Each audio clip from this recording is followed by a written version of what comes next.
You got it? Okay. I'll begin. Holy Father, we thank you for this day. And Lord, I thank you for these students, and just ask you to bless this class today, Lord. In your name I pray. Amen. Okay, so I'm going to start by talking about problems 4, 5, 6, and 7, which are, of course, grossly unfair things to ask you to do on the board because, well, these identities are really kind of tough to work out, especially if you use the notation you guys are using, as you've experienced. So here's the way you should do these sorts of things. You should find a better notation for the curl. Basically, the better notation is this. The curl of f is the sum over epsilon ijk of partial I fj x hat k. So this is just a straight formula for the curl. And so if I use that notation, I can write all 6 terms involving the derivatives and everything all at once. And then it's not such a big deal to derive these identities. This is what you would have found if you kept working on it for another 2 hours with pen and paper and someone to check your work. Right? So the divergence of, that's supposed to be curl. Oh, no, it's fine, it's fine. I'm sorry. I'll get with the program here in a second. I was having an identity crisis. Sorry, it's horrible. It's horrible. It's really, really pretty horrible. Anyway, so this is the divergence of the cross product of 2 vector fields. It works out to the first vector field dot the curl of the second one minus the first dot the curl of the other. I don't think this is obvious, okay? This is the gradient of the dot product of f and g, which works out to these 4 terms. I'm missing, I think, here I'm supposed to have a curl right here, so this should be the curl of f cross g. I'm missing a cross right here. I think I put it up here for you guys, though, right? Where was it? Oh, right here. Problem 5 was this one. So the answer to problem 5 is right here. It's these 4 terms. Now, I'll just look at how you'd prove, for example, the first one. So the divergence of the cross product of f and g, well, that's the sum of the kth derivative of the kth component of the curl. But the kth component of the curl is nicely written as the sum over epsilon ijk of fijj. And then this is constant, so I can pull it out of the derivative. Then I use the product rule. And then I distribute the epsilon, multiply, switch the order on 2 indices to put a minus here. And then then I rewrite it as this and that. And then there I go, g dot the curl minus f dot the curl. My point is, if you're going to try to derive these things, you should use the right notation. The right notation is not f1, f2, f3. You have to use the summation notation. You need to use the correct kind of formulation for these things if you want to actually prove these sort of things. Now, maybe you don't want to prove these sort of things, right? But that's fine. You should at least know that such identities exist, and in fact, they're right here for your reference, okay?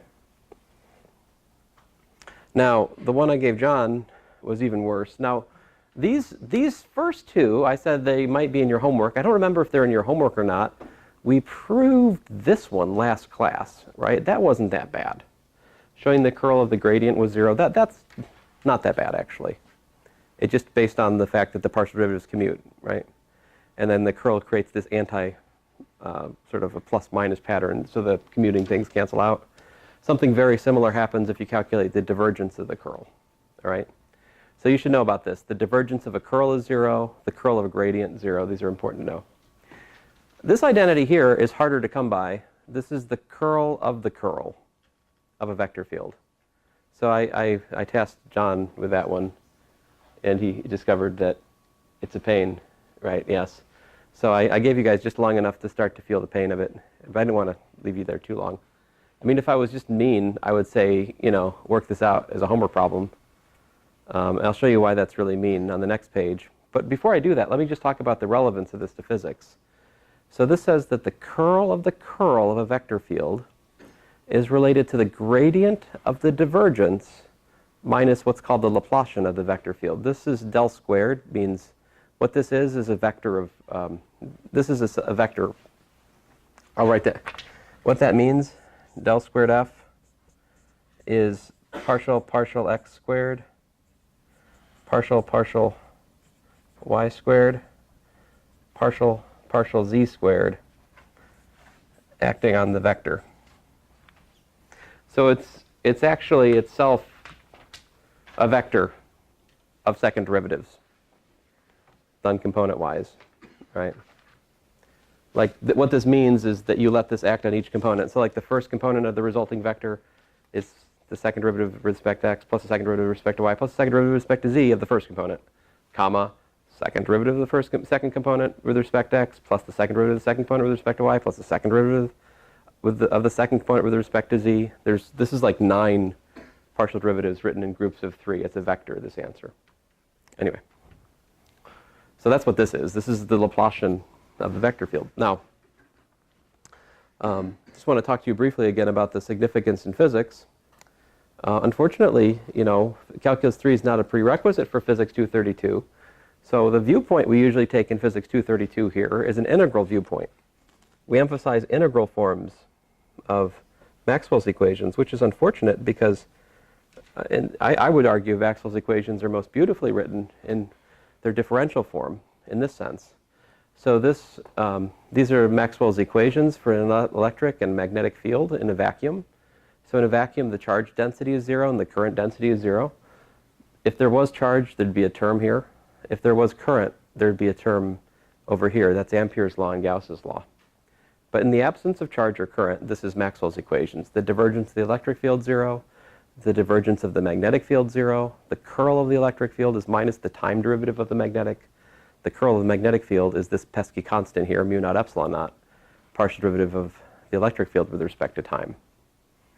Here, mu naught and epsilon naught are the permittivity and permeability of space-time. So then we can use this curl identity to take the curl of the curl of the electric field.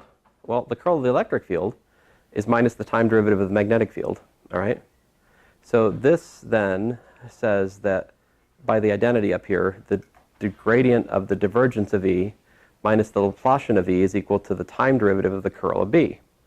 But remember, this divergence of E is given to be 0 up here, so that's 0. And this curl of B is actually mu naught epsilon naught partial T of E. So the next simplification is that this is really the Laplacian of E is equal to mu naught epsilon naught, the second time derivative of the electric field. Similarly, if you take the curl of the magnetic field, use the identity, the divergence of B being 0, this is minus the Laplacian squared is mu naught epsilon naught, the time derivative of that curl, but the curl of E, remember, is minus the time derivative of B. So we also get that the Laplacian of the magnetic field is mu naught epsilon naught partial squared TB. When you study differential equations, what you'll learn, one of the things you'll learn, or maybe in your physics course, Physics 231, depending on Dr. Scamborda's particular semester, usually he'll talk about the wave equation, though. And when he does, he'll tell you if you have a second partial derivative with respect to position proportional to a second partial derivative with respect to time, this is a transverse wave equation, where the proportionality constant has to do with the speed of the wave. In fact, this is reciprocal to the square of the speed of the wave. So what I can read from this equation is that the electric field satisfies a wave equation, the magnetic field satisfies a wave equation, where the speed is the square root of the reciprocal of this constant. Well, the square root of the reciprocal of the constant, v, is 1 over square root of mu naught epsilon naught. This works out to about 2.98 times 3 times 10 to the 8th meters per second. You might recognize that number. That's the speed of light in a vacuum. So this little bit of vector calculus shows you that once you have Maxwell's equations and you know how to do vector calculus, it is a natural consequence that the speed of light is a constant. And it's a constant which only depends on the permittivity and permeability of free space. This is weird, because permittivity and permeability of free space wouldn't seem to have anything to do with the speed of the source of the light, right? But if you start thinking about, if you have a flashlight and you shine it, you get on a train going half the speed of light, you shine the flashlight, shouldn't that light ray go faster, the one that's on the train, relative to the fixed frame behind? It's okay. Ian was reacting to the absurdity of the speed of light not being different going on a train half the speed of light. But these equations right here would suggest that it doesn't matter what the source of the light speed is. The speed of light is just, a consequence of the properties of space and time itself. By the way, interpretation, electromagnetic fields are what make up light.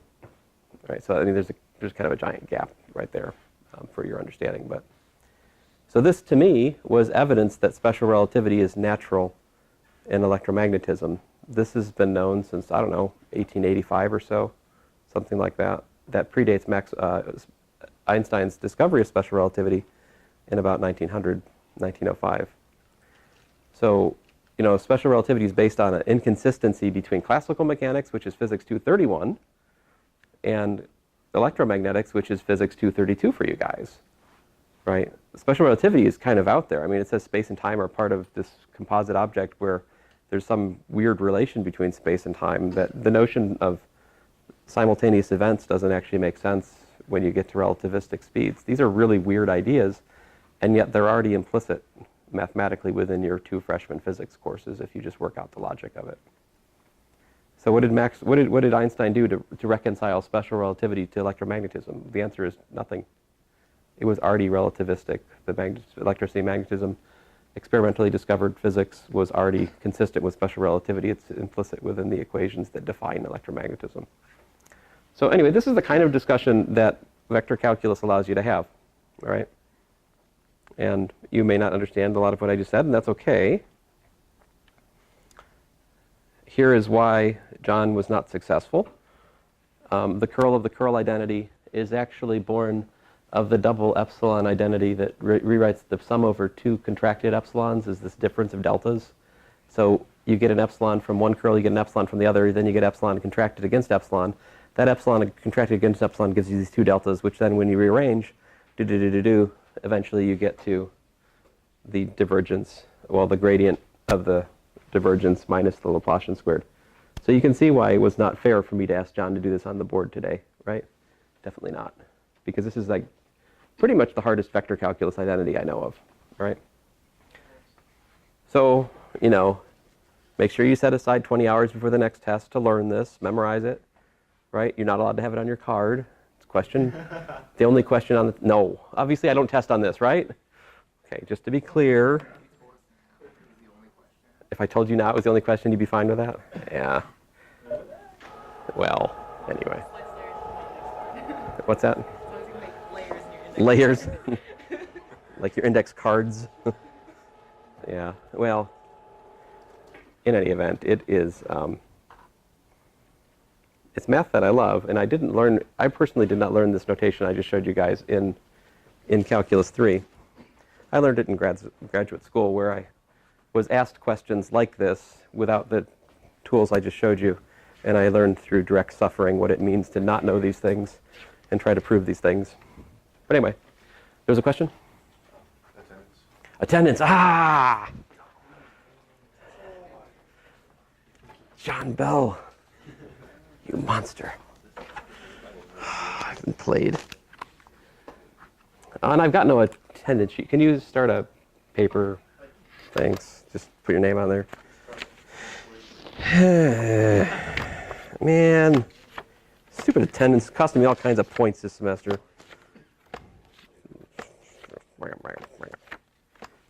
I thought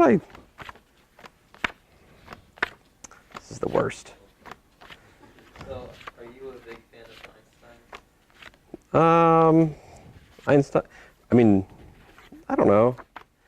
I think, I mean, I'm no Einstein. I mean, definitely Einstein was a very important figure in physics, and I don't know if we'd be where we are in terms of understanding things if not for Einstein.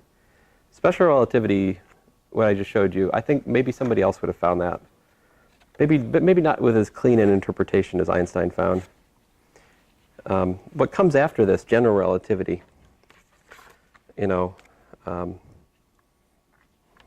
is so much weirder. And that took Einstein about, I don't know, 5-10 years to really think through. So I don't know. I mean, I think Einstein's a very important figure, but it's kind of funny. After general relativity, he was kind of isolated from the physics community in some sense in the later decades of his life because he was working on something that was just, as I understand, much, much harder. that never quite worked out, and we're still working on in some sense. So, let's see, wait a minute. This is not your first rodeo. I see you also found an attendance weak spot of mine on March 29th as well. Let's see that. It's actually part of your MO. I got to watch it. I expect it from Joshua, but let's see here. I mean, Joshua's. Yes. Okay. So these are the reasonable daily quiz questions, right? Calculate the divergence of x squared z y squared. Do we have a winner? The partial derivative of x squared is 2x. Partial derivative of z with respect to y, 0.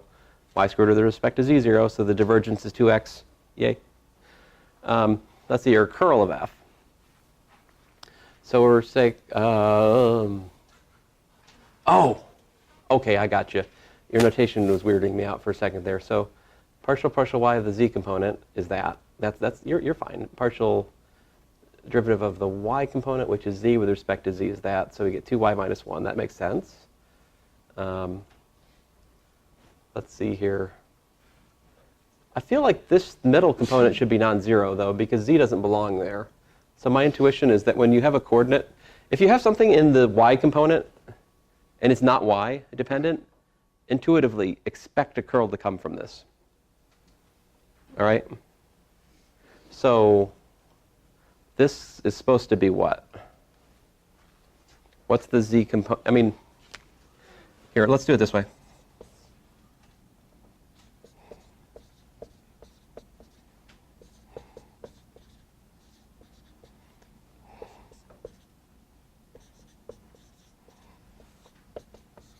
So we get your 2y minus 1.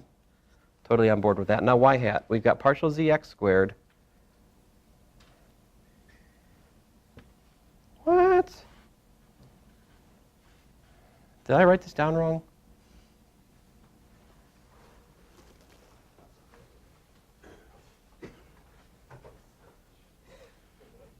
What?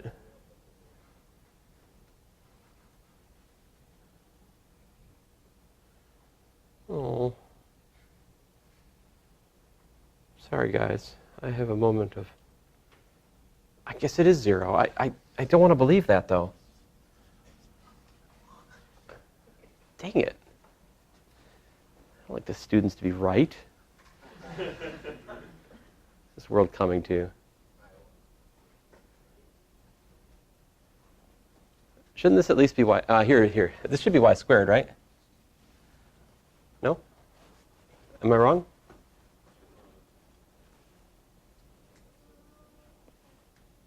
Yeah. It doesn't change anything. And then 0, I think, yeah? Oh, es no bueno. This is not this. I mean, one of these things is not like the other. One of these things does not belong.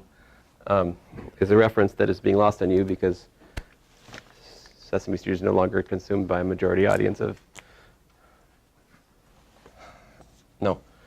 That is a scalar, but we want vector. The curl should be a vector, right? So you can't just drop those other things. Okay, well, I'm sorry. It's just weirding me out that that z in the middle didn't produce something. That is just bothering me. All right, it is. It's fine. My intuition about the curl is just not quite right. All right, so x squared. Oh, huh. So you just multiply by x squared. I guess you could do that. Fine, fair enough. And then the divergence. Yes, very good. Now, another way you could do this would be the following, right? This would be also equal to the divergence of x squared, dotted with f, plus x squared times the divergence of f. Now, that's not a big deal here, because it's pretty easy to multiply through by x squared, right? But this other way of thinking is also important. What's the divergence of x squared?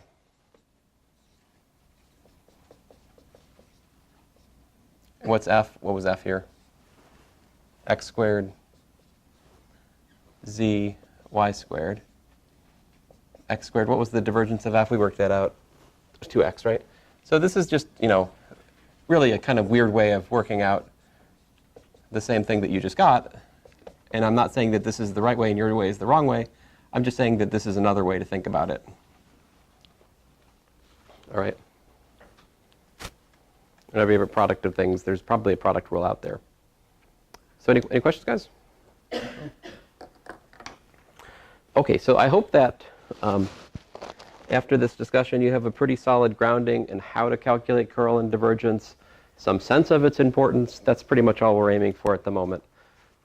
The direct geometric interpretation of curl and divergence will come for us later. I hope you enjoyed the video, despite its Britishness. It seems most of the good videos online are British. Or sometimes Indian. Let's see here.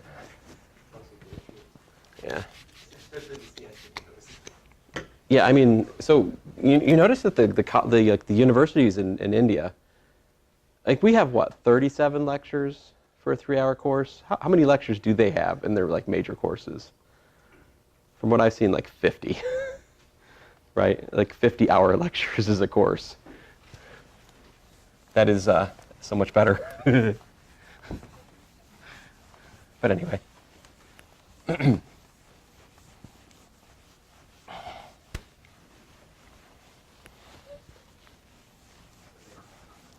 They don't have convo. Is there an Indian, is there like an Indian Idol? No? Yes? It seems like there probably is. Like, no, Dr. Cook, don't go there. Yes, I know. Whoa. Whoa! Look at that.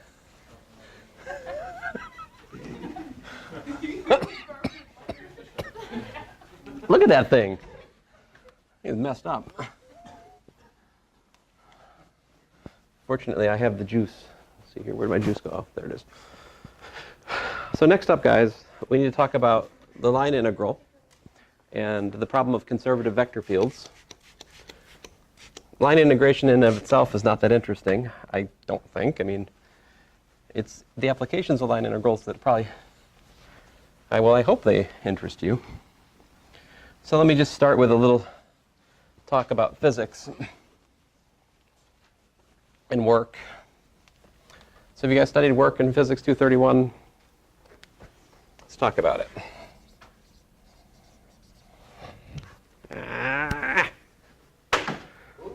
Finally. So work.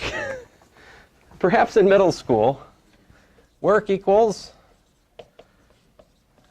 force times distance, right? That's the sort of basic thing you talk about. Work is force times distance. Now, what does that assume?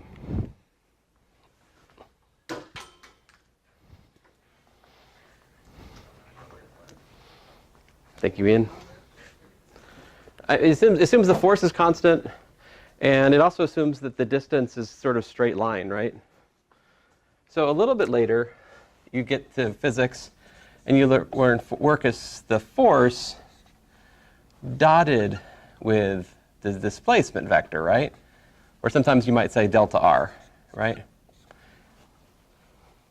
So again here, the picture is you're going from point A to point B. The displacement from A to B is your delta r, right?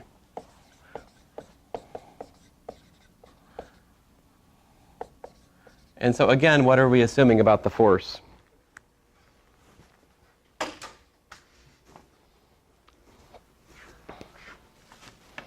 We're assuming that the force is constant over this motion, right?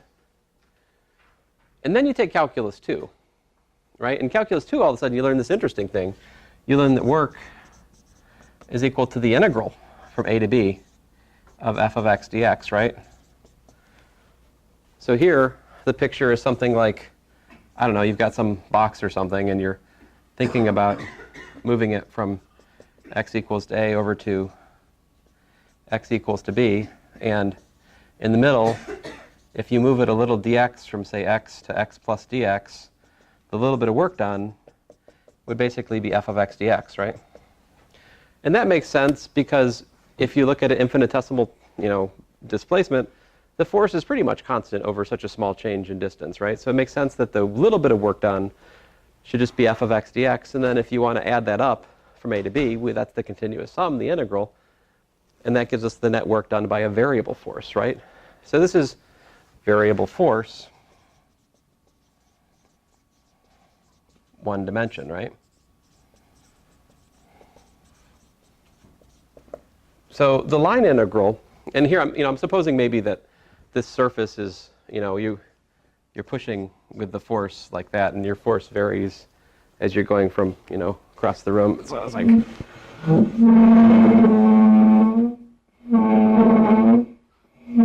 like this, right? So it's varying, I don't know, something like that. So this is a stupid picture. And then, of course, well, what happens when you put all these things together? That's where we get to the so-called line integral, which I don't really have a good illustration of. But if you could imagine, you've got point P, over here you got point Q, you're imagining that you're applying a force that has got some function of the of where you are, right? And so like here, maybe you're applying the force like this.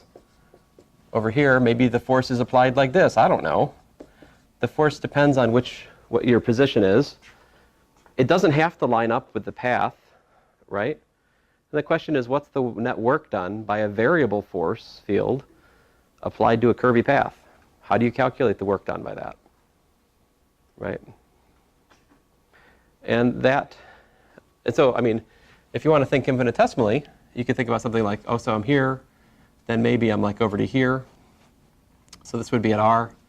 This would be at R plus like a little, little displacement. So essentially the little bit of work done there would be what? It would be F of R dotted with the displacement, right? That would be approximately the work done by this variable force over that little bit of the displacement. I mean, that's a natural enough thing to think about, right? So it kind of makes sense to, as you take the limit as the delta R goes to 0, that it would lead you to the following thing, right? So here's a definition. Given curve C from point P to Q with parameterization R, let's say it goes from T0, T1 to the curve, which is a subset of, we'll say Rn, all right? And a vector field, F, defined near C, right? So let's suppose that the vector field is continuous near the curve at least, all right? Then, here it is, the integral along the curve of f dot dr is by definition the integral from t naught to t1 of f of r of t dotted with, well, dr dt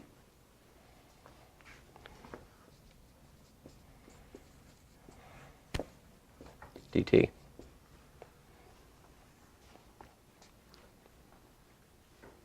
What you're looking at is the work done by the force from point P to point Q, right? So, I mean, that's an interpretation. This is work done by F along C. But it's also the definition of the line integral of the vector field F over the curve C. Now, this definition begs an obvious question. Wait a minute. When we parameterize curves, we found that there's more than one parameterization, right?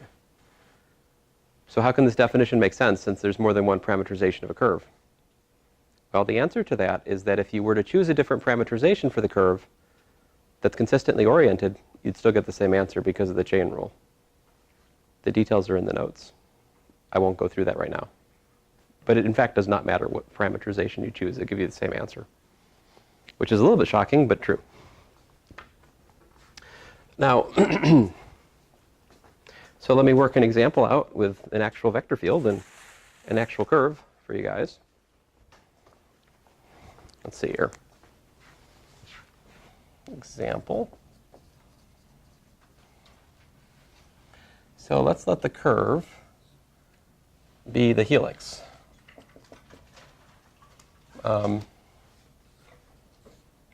Like this. So this is r of t. Let's, specifically, suppose it's the helix that's, you got yourself a cosine t, you got yourself sine t, and t. So I'll be pretty boring. This is the unit helix. It's got slope 1, it's got radius 1.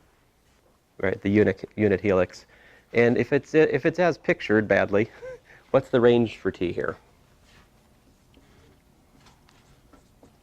0 less than or equal to t equal to 2 pi, right?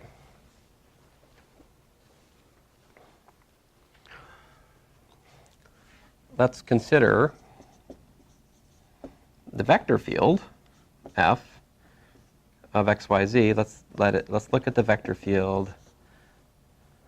I don't know. How about x squared, 2, and z.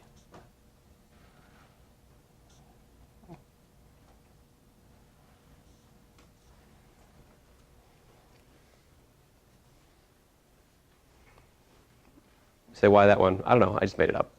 I think it'll be interesting. Let's see what happens. So to do the calculation, we need to figure out what is f of r of t. What's that equal to? We got cosine of t, sine of t, t, right? This is my x, this is my y, this is my z. Definition of the vector field is that I square the x, right? So I got cosine squared t. What do I do for the y?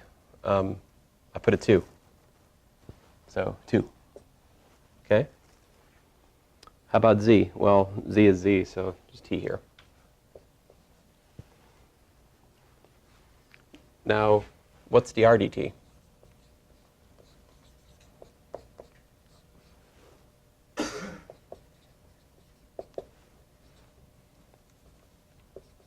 Oh, I can't do math. Derivative of cosine is sine, yes. So minus sine. And derivative of sine is cosine. Derivative of t with respect to t is 1, right? So we can calculate f dot dr dt. What's that actually equal to?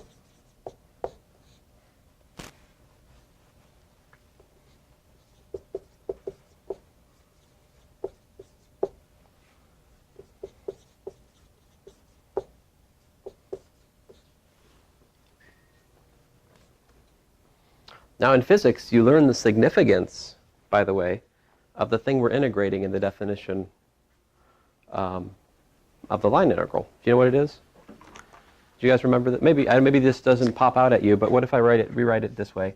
What we're really looking at here is f dot v. V is the velocity, yeah? What is f dot v? One of the things you learn is that that's the power developed by the force. Right? That's the power. So if you integrate the power over time, you get the work done by F. That's the power developed by the force F. All right. But anyway, so my point to you is what we've actually calculated right here for my example is the power as a function of time for this force along the unit helix as it's parameterized. All right? Okay, so then to calculate the work done, we have to integrate this from what? Well, excuse me, to calculate the line integral, f dot dr over the curve c given, we're supposed to integrate from 0 to 2 pi this thing, right? I'll put the t first, I'll put the cosine second, I'll put the pesky minus sine t, cosine squared t last.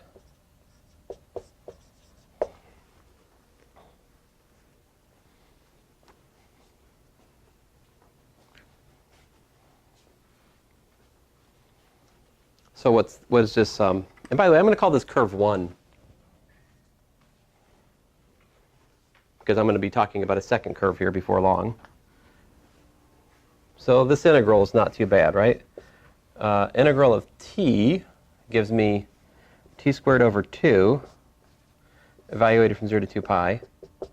Then I get plus 2 sine t, evaluated from 0 to 2 pi. What's the integral of sine t cosine squared t? You say it's, what is it? It's Cosine cubed over 3. not that I don't believe you. I just, cosine, you said cosine.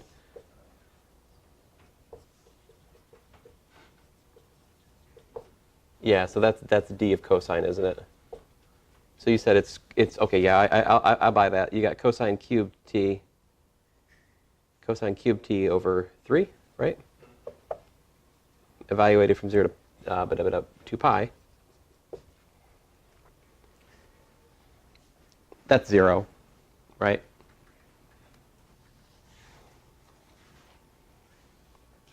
So both of the terms are 0, except for the first one's non-zero, but otherwise the last two terms work out to 0.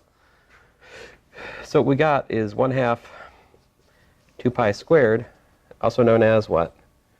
Pi squared over, 2 pi squared, right?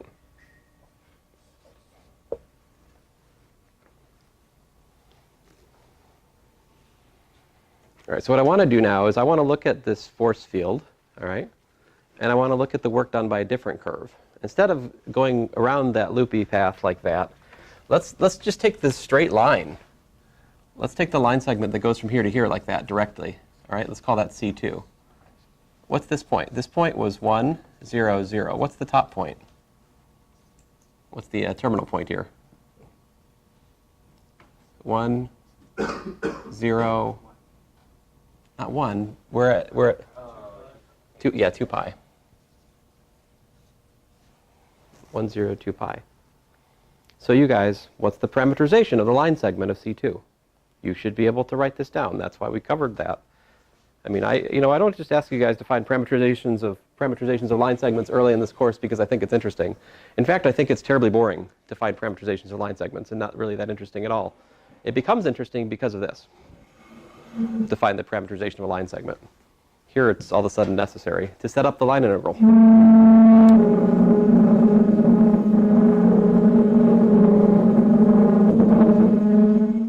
I suppose I could have lifted it, but it's more fun.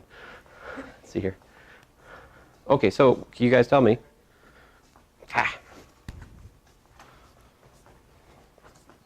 Let's say R2 of t equals to what?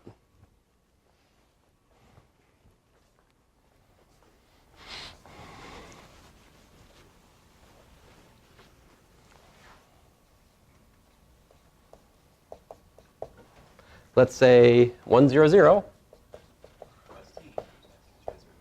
Right, t times 1, 0, 2 pi minus 1, 0, 0, right? In other words, R2 of t, 1,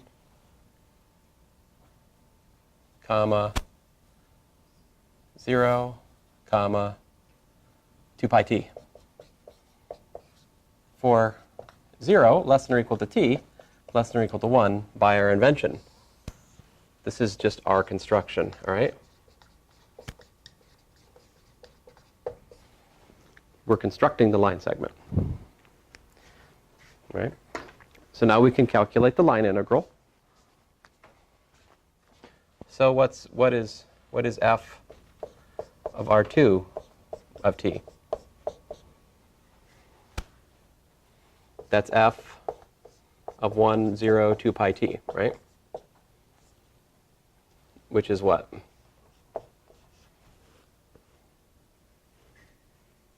X is equal to 1. What's x squared? 1. Y is equal to 0. So, yeah, still 2. Thank you. And z is, 2 pi t.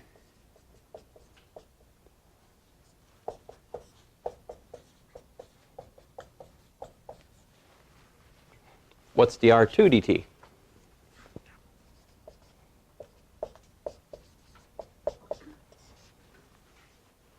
0, 0, 2 pi.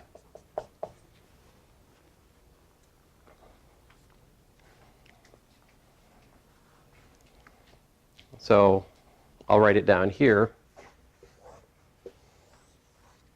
So the integral along C2 of f dot dr is equal to the integral from 0 to 1 of 1 to 2 pi t dotted with 0, 0, 2 pi. Right? You guys got options. Like in my previous calculation, I calculated the dot product before I did the integration. Right? Or as I did the integration, I forget. No, before.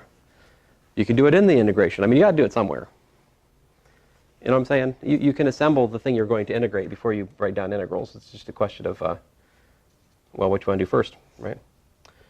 So what we're looking at is the integral from 0 to 1 of 0, 0, and looks like 2 pi squared t dt, which of course works out to 2 pi squared times 1/2, which is 2 pi squared. Interesting. So we did two different paths, right? We did two different paths here, and we got what? The same work done. That's very interesting, isn't it? Let's do another example and see if this pattern persists.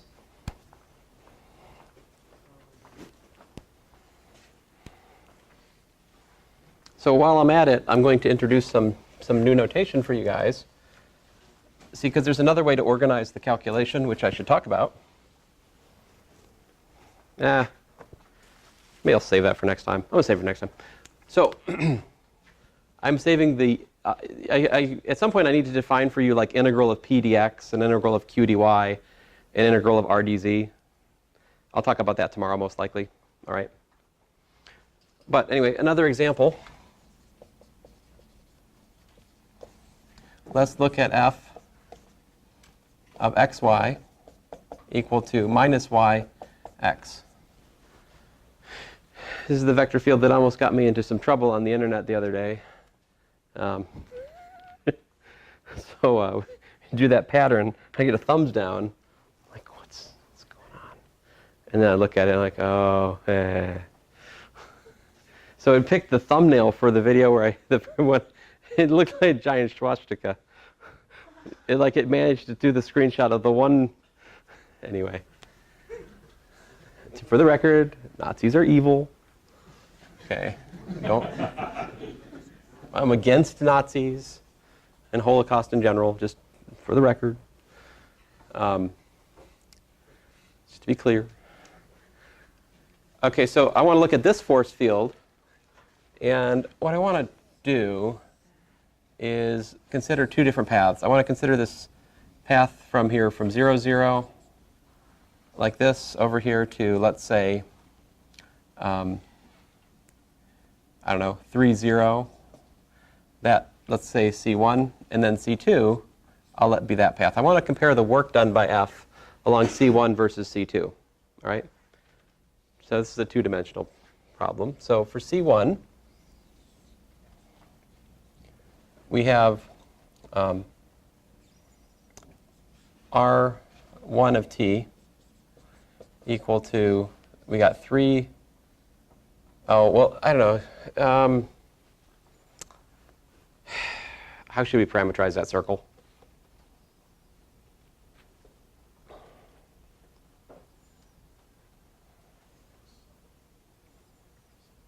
Let me make this easier for, well, no, I guess it's a good exercise for us. How do you parameterize that circle? I was about to take away the difficulty. Let me leave it. Let's suffer through it. What is the center of the circle? Yeah, this is centered at 3/2, 0, right? And what's its radius? Yeah, 3/2. So we could do 3/2 plus 3/2 cosine t, 3/2. Actually, this is not quite what I want either, because what's the I should really put 3/2 cosine of minus t. Oh, I can get rid of that because cosine is even. And 3/2 minus 3/2 sine t. The reason I need a minus there is to get the counterclockwise, get the clockwise rather orientation here.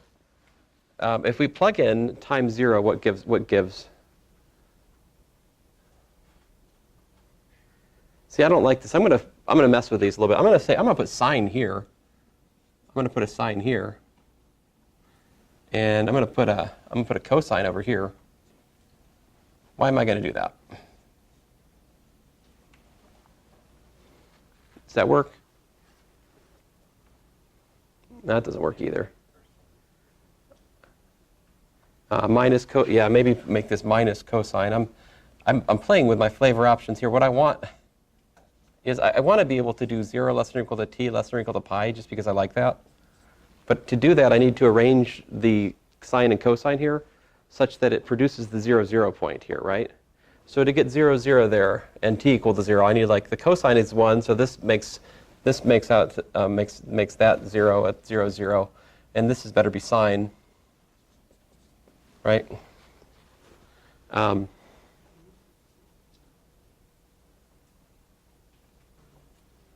It doesn't work either. Dang it. Fine. I'll just face the music.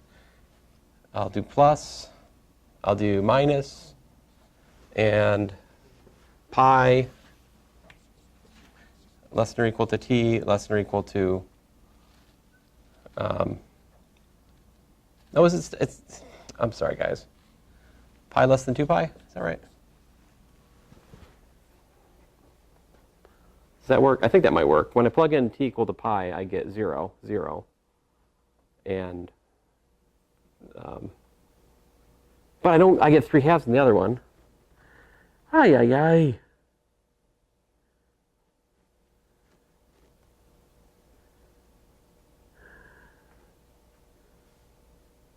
What's wrong with me, guys? I'm so sorry.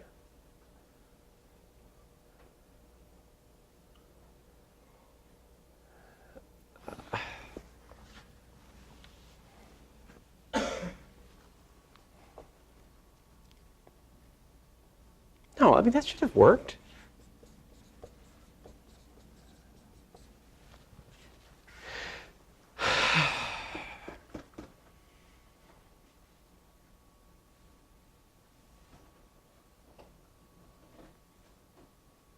Plug in pi. I get 0. I get 0. Good. Plug in 2 pi. I get, I don't get 0 for, no, for pi I get 0, right?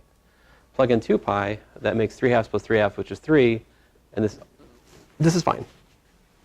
We're good. This is indeed a parameterization, and you can check when I plug in pi, I get this point. When I plug in 2 pi, I get that point, and that's definitely on the circle that I'm interested in. Yes? You don't get 0 plus. What? I don't get 0, what, which one?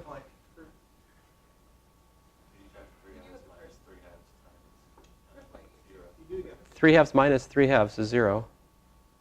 Cosine of pi. Cosine of pi is minus 1. Sine of pi is 0.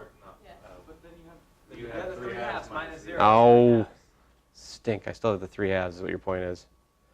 Oh, dang it. Man.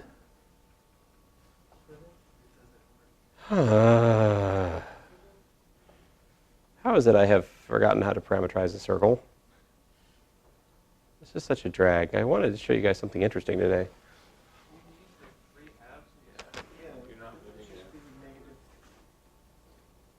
Oh, yes. I'm sorry. Duh.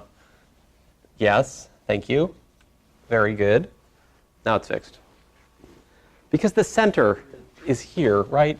I mean, generically speaking, you do something like 3/2, 0 plus r times a unit vector on the circle. That's how you parameterize. And you just make the unit vector work out clockwise or counterclockwise, depending on your needs. Yeah. I'm just saying, the top is not. Is this? It should be -3 sign. Just making sure it's not.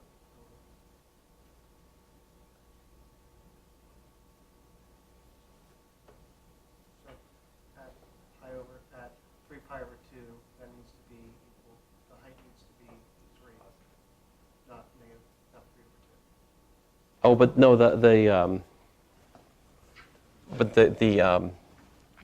this distance being 3 would not make that distance being 3. It would be. Oh, yeah, okay. So that's okay. But thank you for worrying. It's good. It's good. All right, fine. We finally got through it. Good grief. I'm sorry, guys.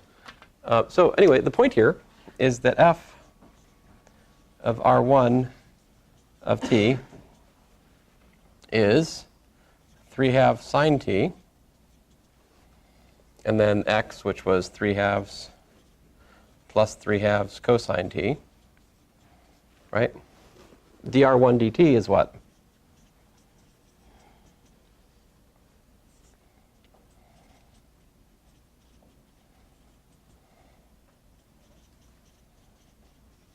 That, right? So you put this together, what is f of R1 of t dotted with dr1 dt equal to, what's this?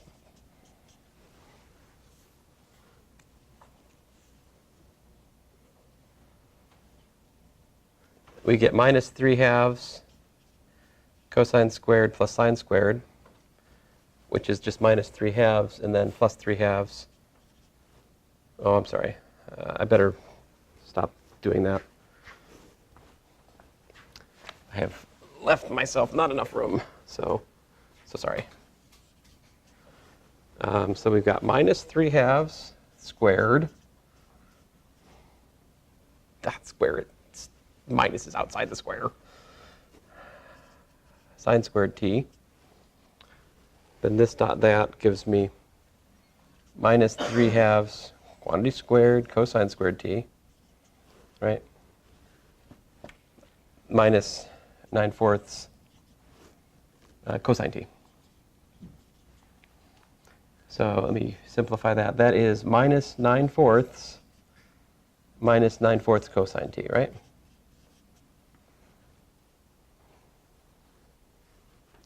So, fine. We can calculate the work done along this half circle path. So we got, 9/4 times 1 plus cosine t. Pull the minus out front. I'm integrating from pi to 2 pi. So that gives me minus 9/4 times 2 pi minus pi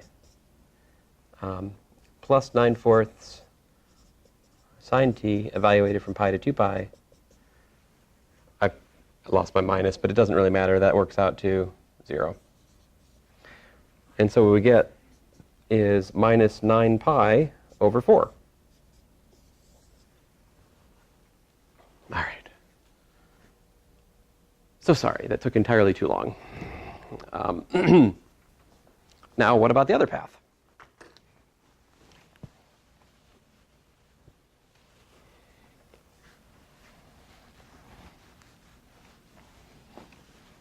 Can you parameterize that line segment? Hopefully we'll have a little bit less difficulty with that part.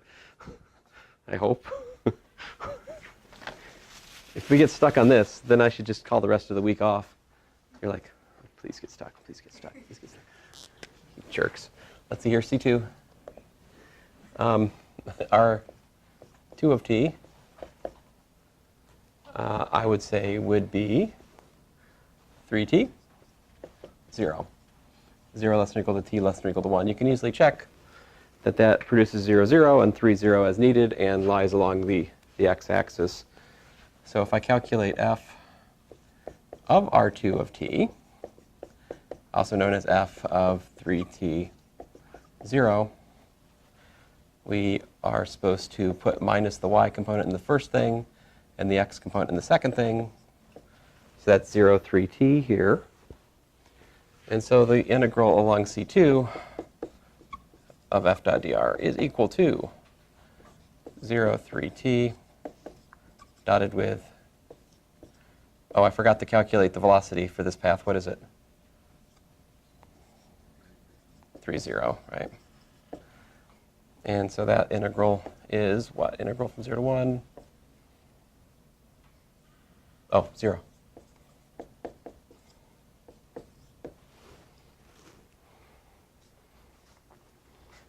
There have been past semesters where I tried to do this example, and I end up getting 0 for both paths, but not for the right reasons. It's very annoying. I'm happy. This is good. These are not equal. What is the difference? What is the difference between these two vector fields that we're looking at? I mean, if you consider this as a three-dimensional vector field, if you enlarge this to G being minus y, x, 0, right? And you calculate the curl of G, what would you get?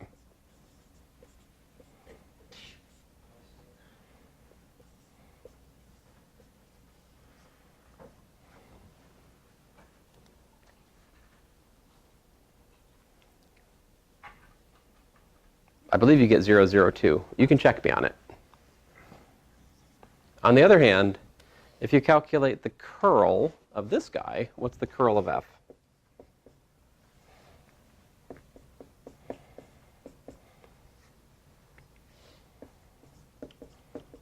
It's 0, 0, 0. In fact, can you tell me f is the gradient of what little function f? It's the gradient of what potential function? What's the potential function here? I'll get you started. 1/3 x cubed, right? How can I get 2 in the y spot? How about 2y, right? Plus 2y. And then what? How to get a z there?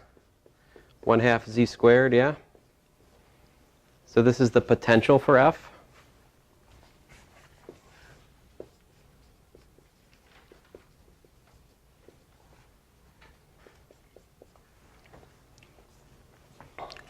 Theorem, which I would love to prove today, but I think I've wasted all my time in my inability to parameterize a circle. Next time, we'll prove that, guess what? If you've got an integral along a line integral from a curve that goes from point P to point Q, all right? So this is your curve, right? Curve from point P to point Q of the gradient of a function dotted with dr. Well, guess what? In this very special case, we have something called the fundamental theorem of calculus for line integrals.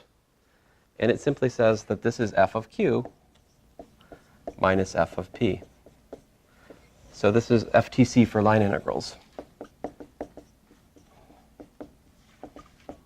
Which, by the way, is a misnomer. I mean, everyone calls this the line integral, but it's not always. I mean, is this a line? Not really. Is the helix a line? Not really, but it's still a line integral. I mean, this is just the term. They'd be better called contour integrals or curve integrals or something like that. But anyway, so try this out. Can we use the fundamental theorem of calculus on my first example? I think we can, right? Because we're looking at the integral of a point. What's our curve? It goes from what point? It goes from the point 1, 0, 0, right? To the point what? 1, 0, 2 pi, right? And we're looking at the gradient of what? 1/3 x cubed plus 2y plus 1/2 z squared dotted with dr, right? The fundamental theorem of calculus for line integrals says that's really 1/3 x cubed plus 2y plus 1/2 z squared evaluated from 1, 0, 0. I mean, we take the terminal point, plug it in, and we subtract the value at the initial point. So that's 1/3 plus 2 times 0 plus 2 pi squared over 2 minus 1/3 plus 0.